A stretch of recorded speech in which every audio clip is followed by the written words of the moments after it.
పెద్దలారా మిత్రులారా అందరికీ నమస్తే. నేను గరిడేపల్లి సత్యనారాయణ, న్యూ లక్ష్య ఆర్గనైజేషన్. చాలా జీవితాలకు సంబంధించి మాట్లాడుతూ వస్తున్నాను.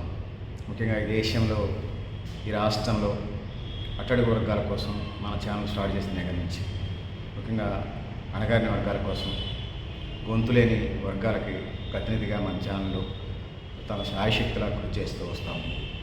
ఈ వీడియో మాత్రం నా పర్సనల్ అనేది తెలియజేసుకుంటూ మా మదర్కి సంబంధించిన మాటలు చెప్దామని ఎప్పుడు అనుకుంటున్నాను.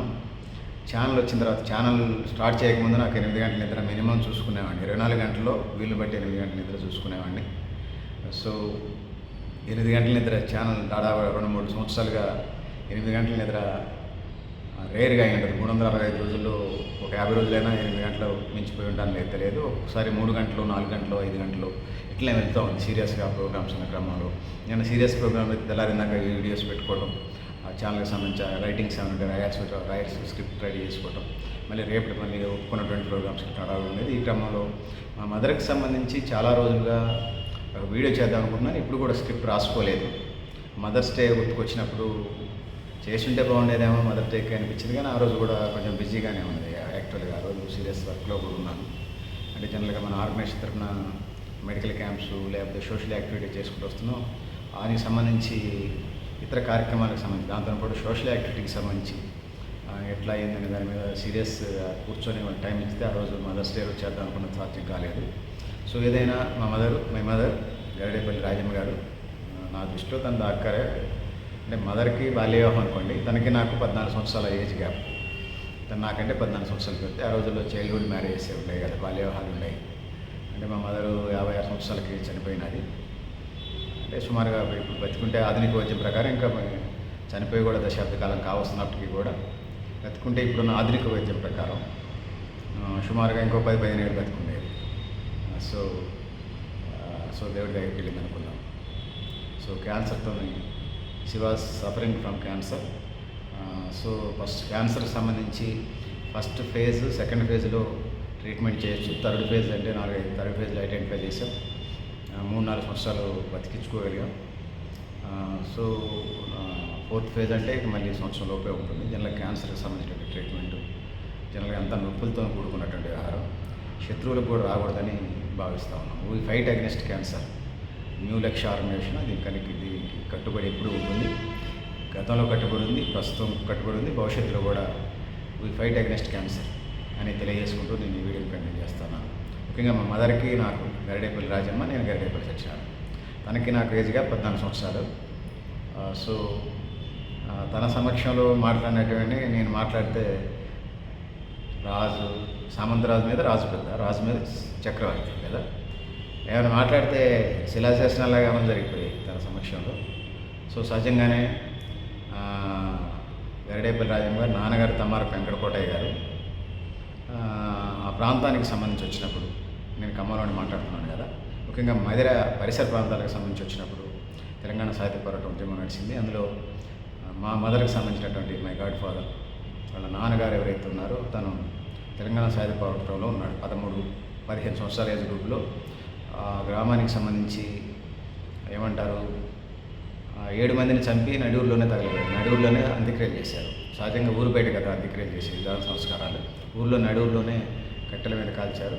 ఆ 7గురితో పాటు అమ్మ వాళ్ళ నాన్నగారు ఉన్నారు, తమ్మారపు వెంకటకోటయ్య గారు. సో అతను అన్నం క్యారేజ్ చేయడానికి వెళ్ళినటువంటి నేపథ్యం. లేకపోతే అతను కూడా 7గురితో పాటు 8 తను కూడా చనిపోయేవాడు. సో తను చనిపోతే మేము ఉండేవాళ్ళం కాదు. సో దయవేచ్ఛ అంతా ఏమంటారు, దేవుడి నిర్ణయాలు అవన్నీ. నేను దేవుని నమ్ముతాను. So my God father, my mother father ఎవరైతే ఉన్నారో ఆయన భౌతికవాదాన్ని, భావవాదాన్ని రెండుని నమ్ముతాడు. తన జీవితకాలం 93-95 ఇయర్స్ దాకా జీవించాడు. సో ఈ రెండింటిని రైల్వే ట్రాక్ 2 పట్టాలలాగా దాన్ని తన జీవితకాలం కంటిన్యూ చేశాడు. సో ఆ విధంగా ఉంటుంది. సో ఆ ఎఫెక్ట్ ఏమో మా మదర్కి సంబంధించి వచ్చినప్పుడు ముఖ్యంగా లెఫ్టిస్ట్ ప్రభావం అయితే ఉన్నది. ధైర్యవంతురాలు, ఆరోగ్యంగా ఉండేది. సో తను క్యాన్సర్ ఐడెంటిఫై చేయడానికి ముందు కూడా ఖమ్మంలోనే అన్ని బాడీ ప్రొఫైల్, లిపిడ్ ప్రొఫైల్ అంటారు కదా, బాడీ చెకప్ మొత్తం చూసినప్పుడు కిడ్నీలు, ఆర్గాన్స్ అన్నీ బాగానే ఉన్నాయి. 3 ఇయర్స్ కట్ చేస్తే 3 ఇయర్స్లో క్యాన్సర్ థర్డ్ స్టేజ్కి వచ్చినట్టున్నది. సో 3-4 ఇయర్స్ మధ్యలో గ్యాప్ ఏమున్నదిలే. ఇప్పుడు అంత ప్రాబ్లం ఏమి ఉండదు అనుకున్నాము. సో అంటే first phase, second phase treatment ఏమైనా గడ్డ లాంటివి అయితే కట్ చేస్తారు. థర్డ్ ఫేజ్ దగ్గర నుంచి థర్డ్ ఫేజ్, ఫోర్త్ ఫేజ్ 4 స్టేజ్లు ఉంటాయి క్యాన్సర్కి సంబంధించి. థర్డ్ ఫేజ్, ఫోర్త్ ఫేజ్కి సంబంధించి ఆపరేషన్ చేస్తే బ్లీడింగ్ ఆగదు, వెంబడే చనిపోతారు. అందుకోసం కీమోకి వెళ్తున్నారు. సో ప్రపంచాన్ని వణికిస్తున్నటువంటి ప్రధానమైనటువంటి జబ్బులలో క్యాన్సర్ ప్రధానంగా ఉన్నది. గోరుకన్ను, తల వెంట్రుకలు తప్ప హ్యూమన్ బాడీలో అన్ని ప్రదేశాల్లో వచ్చేటువంటిది ఏదైనా ఉంటే క్యాన్సరే. ఇప్పుడు ఉన్నటువంటి అనేక రకాల ఆహార పదార్థాలు, జంక్ ఫుడ్, పర్యావరణం, ఇంకా సహజంగా రోమ్ క్యాన్సర్, ఇట్లా రకరకాల క్యాన్సర్లు వస్తూ ఉన్నటువంటి నేపథ్యాన్ని మనం చూస్తూ ఉన్నాం. సో ఈ నేపథ్యంలో క్యాన్సర్కి సంబంధించి వ్యాక్సిన్ కనుక్కొని ఆ విధంగా ముందుకు పోవాల్సిన అవసరం అయితే ఉన్నదనేది ప్రపంచం ముందు, లేకపోతే సైంటిస్టుల ముందు ఉన్నటువంటి పెద్ద ఛాలెంజింగ్ అనేది. అది సక్సెస్ అవుతారు మానవ జాతి అనేది భావిస్తూ, తనకి సంబంధించి వచ్చినప్పుడు నేను తమ్ముడు ఇద్దరం నేను తమ్ముడు ఎంత చెప్పినా తను సంతకం నేర్చుకోలేదు. ఎప్పుడు ఎన్నికలప్పుడు సంతకం చేయమంటే ఎలిముద్ర వేసింది. నీ కొడుకులు అంత చదువుకున్నారు, నువ్వు ఎలిముద్ర అని అక్కడ ఎలక్షన్కి సంబంధించిన వాళ్ళు ఏజెంట్ ఎవరు అన్నారట. ప్రెస్టేజ్కి వచ్చి ఒక రోజులో నేర్చేసుకుంది సంతకం. సంతకం అంటే పట్టుదల కలిగిన మనిషి అనేది నేను చెప్పక తప్పదు. దాంతోపాటు నేను ఇంటర్మీడియట్లో ఏదో సినిమా యాక్టర్ల బొమ్మలు, మిడిల్ ఏజ్ ఉంటుంది కదా, తెలియనితనం, నేను ఒక బొమ్మ ఫిల్మ్ యాక్టర్కి సంబంధించిన అంటే చింపేసింది. ఎందుకు చింపినంత అంతా నేను గొడవపడ్డాను. దానికి అది మైండ్లో ఉన్నట్టుంది. మా మ్యారేజ్కి సంబంధించి 5 మందిని పెట్టాలి. నాకు ఆప్షన్ నాకే వదిలేసింది. ఆప్షన్ నాకు వదిలేస్తే అంటే రివ్యూ చూసుకుంటే మిడిల్ ఏజ్లో చెప్పొచ్చు, చెప్పకూడదు, కానీ ఫ్యామిలీకి సంబంధించి మా మదర్కి సంబంధించిన విషయాలు చెప్పాలంటే ఇవన్నీ చెప్పాలి. మిస్ వరల్డ్ కూడా పనికిరాతాను సెట్ చేసినటువంటి Miss World, Miss Universe, Aishwarya Rai, Sushmita Sen కూడా పనికిరారు. అలాంటి ఫిగర్స్ని చూసి పెట్టినది. ఫిగర్స్ మీన్స్ అట్లా తన సర్కిల్ అట్లా చూసి పెట్టి ఆప్షన్ అదే, తన డిసిషన్ కాదు. తన రేంజ్ అట్లా ఉంటుంది. ముఖ్యంగా గ్రామీణ ప్రాంతాలంటే సహజంగానే ఫ్యాక్షన్ జోన్ లాగా ఉండేది. ఒకరోజు ఆ గొడవలలో బాంబులు ఇంటికి తీసుకొచ్చింది. దానిలో తట్టలో తాతయ్య పేలితే ఇబ్బంది అవుతుందంటే మళ్ళీ ఇచ్చి వచ్చింది. ఆ రోజుల్లో నాటు బాంబులు ఉండేవి. ఆ బుట్టలో గుడ్డేసుకొని తీసుకొచ్చింది. పేలితే చచ్చిపోయేది. దుర్మార్గాలు అదేం డేరు దుర్మార్గాలు అంటే అది ప్రేమతో అంటున్నమాట అనుకోండి. అండ్ తన గురించి ఇంకా చెప్పాల్సి వస్తే వంటలన్నీ బాగా చేస్తుంది. ఎన్ఐఏ రా ఉంటుంది కదా, నాకు సంబంధించిన విషయాలు తనకి అన్నీ తెలిస్తే అవసరమైతేనే ప్రస్తావిస్తుంది, లేకపోతే ప్రస్తావించదు. అండ్ ఆ ఇంటెలిజెన్స్, సెంట్రల్ ఇంటెలిజెన్స్ లెవెల్లో నిఘా ఉంటుంది. అంత దర్యాప్తు చేసుకోగలదు. అంత నెట్వర్క్ కూడా ఉన్నది. దాంతోపాటు మదర్కి సంబంధించి 4 సిస్టర్స్, 2 బ్రదర్స్. 2 బ్రదర్స్ అంటే తనకి ఓవర్ కాన్ఫిడెన్స్, వాళ్ళు పెద్ద గొప్ప ప్రయోజకులు అని చెప్పేసి. సరే, వాళ్ళు కూడా స్థాయి కలిగిన వాళ్ళే కావచ్చు. సిస్టర్స్కి సంబంధించి బాబాయిలు వచ్చినప్పుడు చిన్న బాబాయ్ ఓకే, ఇంకా మిగిలిన 2 బాబాయిలు కొంచెం ఆల్కహాలిస్టులు కాబట్టి ఎప్పుడు వాళ్ళిద్దరి గురించే తప్పిస్తూ ఉండేది. ఆ చెల్లెట్లుంది, ఈ చెల్లెట్లుంది అనేది. సహజంగానే భారతీయ సమాజంలో ముఖ్యంగా పెద్ద ఆడపిల్లలు, పెద్ద ఫస్ట్ పుట్టిన వాళ్ళు కొంచెం నాయకత్వ లక్షణాలు అప్పచెప్తారు కుటుంబానికి సంబంధించి. అంటే అప్పచెప్తారు అని అంటే వాళ్ళ ఆ వర్క్ చేయగలిగే కెపాసిటీ ఉంటే అప్పచెప్తారు. లేకపోతే ఆ కుటుంబంలో ఎవరు ఆ స్థాయి కలిగిన వాళ్ళు ఉంటే వాళ్ళకి అప్పచెప్తారు, ఏ కుటుంబంలోనైనా. ఆ విధంగా తను బాధ్యత తీసుకుందని చెప్పొచ్చు. ఫాదరు ఎక్స్పైర్ అయినా తను ధైర్యంగానే ఉన్నటువంటి సందర్భాన్ని మనం చూస్తూ ఉంటాం. ఇది పరిస్థితి. తనకి అంటే నేను పేదలంటే సానుభూతి కలిగి ఉంటాను. మా మదర్ కూడా పేదలు అంటే సానుభూతి కలిగి ఉంటుంది.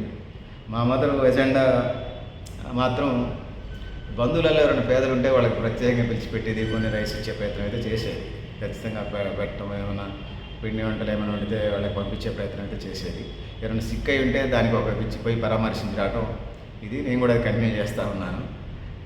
ఉన్నప్పుడు తను, మా మదర్ ఉన్నప్పుడు లోటు తెలియలేదు. ఎవరైనా దూరం అయితే తెలుస్తుంది కదా. నేను వేరే రాజశేఖర్ అన్నానే ఉంటాడు. ఒకరోజు కూర్చున్నాము, అన్న చాలా రోజుల తర్వాత కూర్చుంటే ఏం తమ్ముడు ఏంటి పరిస్థితి అన్నప్పుడు, తను ఏదో ఇప్పుడు డిస్ట్రిక్ట్ లెవెల్ బాధ్యతలు ఉన్నాడు గవర్నమెంట్ జాబ్లోని. మాట్లాడుతూ ఉంటే తను కొన్ని చిట్కాలు చెప్పాడు. ఆ విధంగానే రాజశేఖర్ అని చెప్పిన ప్రకారమే మదర్ చనిపోయినప్పుడు బంధువులు ఎట్లా గ్యాప్ వస్తుందనే దాని మీద తన స్వీయ అనుభవాలు, కొన్ని టెక్నిక్స్ చెప్పాడు. ఆ ఫార్ములాని నేను ఫాలో అవుతూ వస్తున్నాను. అమ్మకు సంబంధించి వ్యవసాయ పనులకు సంబంధించి అన్నిటిలో దిట్ట. ఇస్త్రాకులు కుట్టవచ్చు. ఇప్పుడు వచ్చినటువంటి ఆడపిల్లలకు వచ్చినటువంటి కుట్టు అల్లికలు ఉండకపోవచ్చు, కానీ ఇస్త్రాకులు కుట్టవచ్చు. వ్యవసాయానికి సంబంధించినటువంటి రైతు కూలీ ఎట్లా పనిచేస్తారో తెలుసు. రైతుగా అమ్మమ్మ వాళ్ళ పొలాలకు సంబంధించి రైతులాగా అవి రెండు తెలుసు తనకి. రైతు కూలీ, రైతు రెండు పాత్రలు తనకు తెలుసు. తను ఆ పనులన్నీ వ్యవసాయానికి సంబంధించినటువంటి అన్ని పనులు తను చేయగలదనేది ఈ సందర్భాన్ని గుర్తు చేసుకుంటా ఉన్నాను. పెద్దలారా, మిత్రులారా, అంటే అప్పుడున్న రాజకీయాలు ఇప్పుడంటే కమ్యూనిస్ట్ పార్టీలు బలహీనపడుతూ వస్తూ ఉన్నాయి దశాబ్ద కాలంలో తను చనిపోయిన తర్వాత. అప్పుడున్న కాలంలో లెఫ్టిస్ట్ ఐడియాలజీ నమ్మింది. ఎందుకంటే వాళ్ళ నాన్న, పెదనాన్నలు, బాబాయిలంతా ఉద్యమంలోనే ఉన్నారు. వాళ్ళ మేనత్తలు వాళ్ళంతా ఉద్యమంలో ఉన్నారు కాబట్టి తను లెఫ్టిస్ట్ ఐడియాలజీ, సమాజం మీద తనకు ఎక్కువ నమ్మకం ఉన్నది. సో దాంతోపాటు కులం మీద కూడా నమ్మకం ఉన్నది. తను కొంచెం మైగ్రేన్ అని అంటామా, తలనొప్పి ఉండేది. పారాసిటమాల్ ట్యాబ్లెట్లు వేసుకుంటూ ఉండేది. సో ఈ క్రమంలో తనని మతం మారితే అక్కడ మేలు జరిగిద్ది అన్న క్రమంలో ఎందుకో తను క్రిస్టియన్స్, ముస్లిమ్స్ అంటే బాబాయ్, పిన్నమ్మ, పెదనాన్న, అక్క, చెల్లె, వదిన అట్లా వరుసలో ఎట్లాగూ గ్రామీణ ప్రాంతాలను సహజంగానే పిలుస్తూ ఒక కంటిన్యూషన్ ఉండేది. ఆ రిలేషన్స్ ఉండేవి ఫ్యామిలీ పరంగా. సో దాంతోపాటు తను కరుడు కట్టిన హిందుత్వం అది ఎంత తలకాయ నొప్పి వచ్చినా సచ్చినా సరే నేనైతే క్రిస్టియన్ మతంలో పోను అని చెప్పిందట. సో అదొకటి బాగా గుర్తు. దాంతోపాటు కొన్ని డిస్కషన్స్ జరిగినటువంటి వాటిల్లో సో నేను చెప్తే అది శిలాశాసనంలాగా అమలు చేసేది, నేనేదో చక్రవర్తిలాగా. సో అనేక సందర్భాల్లో అది ప్రో అవుతూ వస్తుండేది. ఇంకొకటి వంట బాగానే చేస్తుందని చెప్పవచ్చు. అండ్ అది 4 కోడిగుడ్లు పెట్టి ఆమ్లెట్ వేసింది. అది అంతమందం ఉండి తినలేస్తారా? ఎప్పుడు అట్లా వేస్తుంటే నాకు అర్థం కాలే. అట్లా వేస్తారు, రెండే కదా అన్నాను. రెండింటితోనే వేస్తారు, అంతమందం ఉంటే ఉడుకుతో ఇబ్బంది ఉంటుంది కదా అన్నాను. ఇంకంతే. మళ్ళీ లైఫ్లో 2 ఎగ్స్ ఒక ఆమ్లెట్, 2 ఎగ్స్ ఒక ఆమ్లెట్ తప్పితే 2 ఆమ్లెట్లు వేసేది. 4 ఎగ్స్ తీసుకొచ్చినా 2 ఆమ్లెట్ వేసేది నా కోసం ప్రత్యేకంగా. అంతే తప్పితే ఇంకా మరేం లేదు. దాన్ని అమలు చేసేది. దాని తర్వాత పచ్చళ్ళ సీజన్లో ఫ్యామిలీ పరంగా అవ్వచ్చు, మా మదర్ గురించి చర్చించుతున్నాం కాబట్టి దానికి సంబంధించిన అంశాలు. సహజంగానే వేసవి కాలంలో వస్తే మామిడికాయ పచ్చడి ఆ సీసాలు నాకు వస్తూ ఉండే. సంవత్సరం పొడుగుతా పచ్చడి అయిపోయిన తర్వాత చివరి చట్నీ కూడా నాకే వచ్చేది. చివరి బాటిల్ ఏదైతే నా బూస్ట్ బాటిల్ ఉండేది అని ఉన్న రోజులలో, ఇప్పుడు కూడా బూస్ట్ బాటిల్ ఉన్నాయి కదా, కేజీ 2 కేజీల బాటిల్ వాటిలలో వచ్చేది. దాంతోపాటు కాకరకాయ చట్నీ పెట్టి పంపించేది. ఇప్పుడు నేను కాకరకాయ జెండాగా ఉన్నాను అనుకోండి. సో కాకరకాయ చట్నీ ఫ్రై చేసి పంపిస్తే 10 రోజులు, 20 రోజులు, నెల వరకు కూడా ఉండేది. మరి ఆ టెక్నిక్ ఏంటో మరి అది చేసి పంపించేది. దాంతోపాటు పండ్లు మిరపకాయలు వచ్చినప్పుడు పొరుగు పచ్చడి, నిమ్మకాయలు వచ్చేటప్పుడు నిమ్మకాయ చట్నీ. అంటే 365 రోజులు కర్రీస్ ఎట్లాగా ఉంటాయి. నేను ఖమ్మంలో ఉన్నాను, తన ఊళ్ళో ఉన్నా కూడా. సో ఇవన్నీ చట్నీలు ప్రత్యామ్నాయంగా నాకు ఎప్పుడు ఉంటుండే. ఇప్పుడు ఫుడ్ మెనూలో ఏమైనా చట్నీలు నేను బయట కొనుక్కోవాల్సి వస్తుంది. తను ఉన్నప్పుడు అవన్నీ ఉండేవి. సరే, నేను తర్వాత నాన్ వెజ్ బంద్ చేయడం భాగంగానే నేను నాన్ వెజ్ తినేటప్పుడు మాత్రం చేపలు ఫ్రై కొట్టి, చికెన్ ఫ్రై కొట్టి పంపిస్తూ ఉండేది. సో ఇవన్నీ ఉన్నాయి దాంతో జ్ఞాపకాలు. సో ఎనర్జెటిక్గా, సో మురిసిపోయేది హ్యాపీగా. సో తనకి ఇంకా రిచ్గా జీవించాలి మేము అనేది. సో నేను ఐడియాలజికల్గా తనే జాబ్ చేయాలనుకుంది. నేనేం ఆర్గనైజేషన్ క్రేజీ, నేను అక్కడనే ఎట్లాగైనా బతకాలనేది నాకున్న కాన్ఫిడెన్స్. సమాజానికి ఏదైతే ఈ దేశంలో ఉన్నటువంటి తనే లెఫ్టిస్ట్ ఐడియాలజీని నమ్ముతుంది. సిపిఐ, సిపిఎం, మా మావోయిస్ట్, మై గాడ్ ఫాదర్ అంటే మా మదర్ వాళ్ళ నాన్నగారు తెలంగాణ సాయుధ పోరాటంలో ఆ ప్రభావం మా కుటుంబాలన్నిటి మీద, నా రిలేషన్స్ అందరి మీద ప్రభావం ఉంటుంది. సో ముఖ్యంగా తెలంగాణ సాయుధ పోరాటం ఇంపాక్ట్స్ ఏదైతే ఉన్నాయో అవి మా ఫ్యామిలీలో ఉంటాయని చెప్పుకోవచ్చు. సరే, ఎవరెవరే వేదికల్లో ఉన్నా, ఏ రాజకీయాలు ఉన్నా కూడా మొదటి ఆంధ్ర మహాసభ తునికిపాటులో జరిగినది రాజకీయ శిక్షణా తరగతులు. 2వ శిక్షణా తరగతులు మా మదర్ పుట్టడానికి ముందు, మా అమ్మ వాళ్ళ నాన్నగారు పెళ్లి కావడానికి ముందు 2 రాజకీయ శిక్షణా తరగతులు అక్కడ ఉన్నాయి. తమ్మారపు బ్రహ్మయ్య, మా మదర్ వాళ్ళ తాత అంటే నాయనమ్మ వాళ్ళ భర్త, పెద్ద బలగం. ఊళ్ళో పెద్ద ఎక్కువ మంది, వాళ్ళు 5 అన్నదమ్ములు, 3 అక్క చెల్లెలు, 8 మంది. ఇది పెద్ద ఊరంతా ఇది. సో కమ్యూనిస్ట్ పార్టీ ఐడెంటిఫై చేసి ఈ ఫ్యామిలీ అయితే బెస్ట్ అని అనుకోవటం. మదర్ వాళ్ళ నాన్నగారే కాకుండా పెదనాన్నలు, బాబాయిలు అంతా ఉద్యమాలు ఉండటం. ముఖ్యంగా తెలంగాణ సాయుధ పోరాటం రోజుల్లో సోషలిజం వస్తుందని, సమసమాజం వస్తుందని ప్రజల్లో ఉవ్వెత్తున ఊసిపోయినటువంటి ఉద్యమంలాగా మనకి కనిపిస్తూ ఉంటుంది. సో సోదరులారా, సోదరిమణులారా, ఈ పరిస్థితులు అయితే ఇవన్నీ ఉన్నాయి. సో తను ఆ సిద్ధాంతాన్ని నమ్ముతూ ఉంటుంది. సో పేదల పట్ల సానుభూతి అయితే ఉంటుందని చెప్పుకోవచ్చు. సో సో నేను కూడా నాకు కూడా ఐడియాస్ ఉన్నాయి. ఇంకా తనకు సంబంధించిన దేశంలో ఏదైతే ఉన్నారో అట్టడుగు వర్గాల పక్షాన మాట్లాడటం తప్పేం కాదు నేను నమ్ముతాను. సో తను హెల్దీ, సో తనంత హైట్ పర్సనాలిటీ నాకు కూడా వచ్చినట్టు, నేను పెద్ద హైట్ ఉన్నాను, పర్సనాలిటీ ఉన్నానంటే సో తన జెనెటికల్గా తన వచ్చి ఉంటుంది. ఇద్దరం సేమ్ హైట్ ఉంటాము. నేను 5'7" లాగా అనిపిస్తాను, కొంచెం చెప్పులు వేరికి దూకుంటాను కాబట్టి కొంచెం ఇక్కడ దాకా ఉంటుంది నాకు. నేను చెప్పులు వేసుకుంటాను, ఇలా హైట్ ఉంటుంది మా మదరు. సో గ్రాస్పింగ్ పవర్ ఉంది. అప్పుడు చదువుకునే అవకాశాలు అప్పుడు లేవు, ఉండుంటే చదువుకునేదా తన చైల్డ్హుడ్లో. సో నా తారీఖు వచ్చేసరికి అయితే ఉన్నది, చదువుకునే అవకాశాలు వచ్చినాయి, చదువుకున్నాం. తను కూడా చదువుకొని ఉంటే డాక్టరో, ఇంజనీరో, లాయరో, కలెక్టర్ ఏదో ఒకటి అయ్యేదనుకోండి. సో మన జాబ్ అయితే కొట్టి ఉండేదని అనుకునేవాడిని. సో మా మేడం అప్పుడప్పుడు ఫోన్ చేస్తుంటే అని చెప్పేవాడు మా మదర్ గురించి. తనే మా మేడమే ఇన్స్పైర్ అయ్యి నన్ను కూడా అమ్మలాగా భావించాలని అంటుంది. సో మా మదర్ చనిపోయిన తర్వాత కొన్ని స్వీట్ మెమరీస్ అవన్నీ డిస్కషన్ చేసినప్పుడు ఇవన్నీ నా మైండ్లో ఉన్నటువంటిది. సో ఆ విధంగా సో ఒక రజక కుటుంబంలో, అంటే రజక వృత్తి తాతయ్య వాళ్ళు రజక వృత్తి కాదు, రైతు కూలీగా ప్రారంభించి రైతుగా ఎదిగారు. దాంట్లో అమ్మ పాత్ర ఉందనేది ప్రజల విశ్వాసం, నా విశ్వాసం, మా విశ్వాసం. సో మామయ్యలు, తాతయ్యలు అట్లాంటి దీవెనలు ఇచ్చారని భావిస్తున్నాం మాకు, మా మదర్కి, మా బ్రదర్కి, మాకు. సో దాంతోపాటు మా మదర్కి మేము ఇద్దరు అబ్బాయిలం కాబట్టి దానికి ఆడపిల్లలు అంటే పిచ్చి. అంత పిచ్చి అంటే మా పిన్ని పిల్లల్ని తీసుకొచ్చి నేను ఎప్పుడైనా ఖమ్మం నుంచి ఇంటికి వెళ్తే మీ ఇద్దరు కాదు ఆ కొడుకులు, వాళ్ళిద్దరు ఆడపిల్లలు తీసుకొచ్చి, పిన్ని వాళ్ళ పిల్లల్ని తీసుకొచ్చి అదే పెంచి చదివించి పెళ్ళిళ్ళు చేసి దాని నాయకత్వమైన పెళ్ళిళ్ళు జరిగాయి. సో వాళ్ళిద్దరే నా పిల్లలు అనుకుంటున్నారు, మీరు ఎప్పుడు చదువులు ఇంకా అవి అని పెడుతుంటారు, వాళ్ళే నా దగ్గర ఉంటున్నారు, వాళ్ళే నా పిల్లగాళ్ళు అనుకుంటున్నారు, వాళ్ళు అనుకొని అని చెప్పేవాడిని నేనైతే. సో తనకు సంబంధించినటువంటి తన వర్ధంతి దశాబ్ద కాలంగా వస్తూ ఉంది, తన మెమరీస్. సో సమాజంలో అన్ని వర్గాల గురించి మాట్లాడుతాను. ఇది నా పర్సనల్ వీడియోగా భావించండి. సో ఈ దేశంలో ఉన్నటువంటి వర్గాల తరఫున రిప్రజెంటేట్ చేసేది. మా మదర్ అయితే తను నేను చదువుకొని ఉద్యోగం చేయాలనుకునేది, ఆ లెవెల్ ప్రొఫెసర్ లెవెల్ దాకా చదువుకోవాలని తన ఫీల్ ఉండేది. సో ఆ రేంజ్ రీచ్ అయ్యాలని నేను భావిస్తున్నాను. సోషల్ వర్క్లో ఇప్పటికే నాకు డాక్టరేట్ ఉన్నది. సో ఆ విధంగా రీచ్ అయ్యాలని. సో తనేమో జాబ్ చేయాలనేది నాకేం క్రేజీ, పాలిటిక్స్, సామాజిక అంశాలు. సో ఏదేమైనా సో తనుంటే స్ట్రెంగ్గా ఉండేది, తిప్పుకురాగలిగేది, ఆ నెట్వర్క్ మెయింటైన్ చేయగలిగేది, డేర్ ఉంది తనకి. సో వంటలన్నీ బాగా చేస్తుంది. సో కోపం వస్తుందా తనకి? చిన్నప్పుడులో వచ్చినట్టుంది, పెద్దళ్ళు అయిన తర్వాత కోపం వచ్చినట్టుగా లేదు కదా. వారు వన్ సైడే మొదలు పెడితే నేను కానీ తర్వాత నేను కొంచెం కమ్మలు ఉంటాను, తమ్ముడు తనతో ఉంటాడు కాబట్టి బండి మీద ఎక్కువ తెగ ముడిచిపోయేది. తమ్ముడు అట్లా, తమ్ముడు ఇట్లా, తమ్ముడు ఇటు వీరుడు, తమ్ముడు శూరుడు, తమ్ముడు మొనగాడని చెప్తా ఉండేది. చెల్లెలది అయిపోయింది, నీ చెల్లెలది అయిపోయింది, నా తమ్ముడు గురించి చెప్పుకుంటూ వస్తున్నా అనేవాడిని నేను. సో సో ఆ విధంగా ఒక భారతీయ సమాజంలో కుటుంబ వ్యవస్థను గౌరవిస్తూ జీవిస్తూ అయింది. సో పేదల పట్ల సానుభూతి, చదువుకొని ప్రయోగులు కావటం, సమాజంలో గౌరవప్రదంగా జీవించడం, విలువ కలిగిన జీవితానికి జీవించడం, అదేవిధంగా తోటివారి పట్ల సానుభూతి వ్యవహరించడం, ముఖ్యంగా బంధువులు అంటే సత్యంత ప్రేమ దానికి. తమ్మారపూళ్ళు అంటే తమ్మారపూళ్ళు ఆడబిడ్డ కదా, తమ్మారపూళ్ళు ఆడబిడ్డ అంటే అందరూ కాలు కోసుకుంటే తను మెడ కోసుకుంటుంది, అంత పిచ్చి దానికి. తమ్మారపూళ్ళు ఎవరు వచ్చినా సరే పలకరిస్తుంది, ఖచ్చితంగా ఎదురుపడితే అంత అర్జెంట్ పని ఉన్నా పలకరియాల్సిందే, ఆ క్రేజ్ ఉన్నది. సో పెద్దలారా మిత్రులారా, తన వర్ధంతి నేపథ్యంలో మొన్ననే మదర్స్ డే జరిగినటువంటి సందర్భంలో తన జ్ఞాపకాలు కొన్ని రాయాలంటే చాలా ఉంటాయి కదా.